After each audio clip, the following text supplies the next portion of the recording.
Perkenalkan, nama saya Torik. Perkenalkan, nama saya Danti Rizky Camida.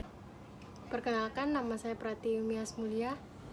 Pada kali ini kami akan membahas topik kita, yaitu nafta dan industri tekstil pada Amerika Serikat. Di sini saya akan menjelaskan tentang level of economic integration, di mana level of economic integration ini dibagi menjadi 4 bagian. Yang pertama ada free trade area, yaitu merupakan tingkat integrasi ekonomi terendah yang dimungkinkan antara dua negara atau lebih.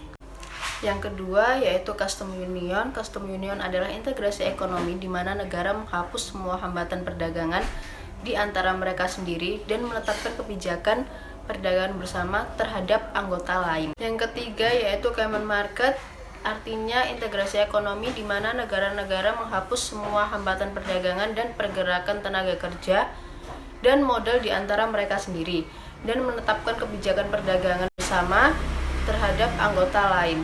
4. Ada economic union yang artinya integrasi ekonomi di mana negara menghilangkan hambatan perdagangan dan pergerakan tenaga kerja dan modal di antara anggota, menetapkan kebijakan perdagangan bersama terhadap anggota lain dan mengkoordinasikan kebijakan ekonomi mereka.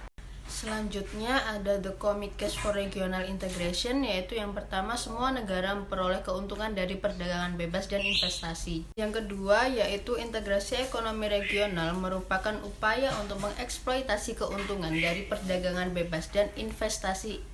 Impediments to integration. Integrasi ekonomi juga bisa sulit karena satu, sementara bangsa secara keseluruhan dapat mengambil manfaat dari perjanjian perdagangan bebas regional, kelompok-kelompok tertentu juga bisa kehilangan. Yang kedua, menyiratkan hilangnya kedaulatan nasional.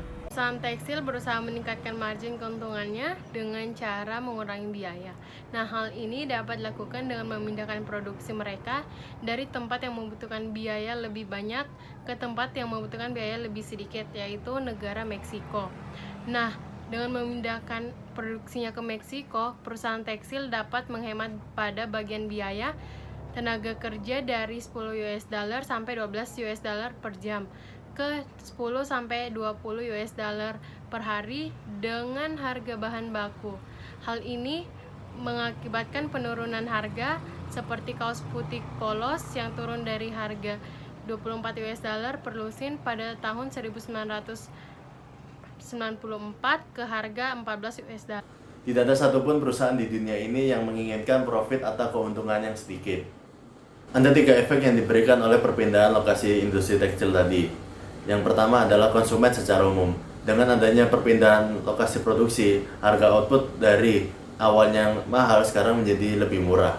Yang kedua adalah Meksiko atau penduduk dan pemerintah. Pendirian pabrik tekstil di Meksiko menyebabkan adanya lapangan tenaga kerja baru. Tentu saja, lapangan kerja baru ini pasti akan menyerap tenaga kerja yang lebih banyak. Dan ini pasti akan mengurangi angka pengangguran yang ada di Meksiko.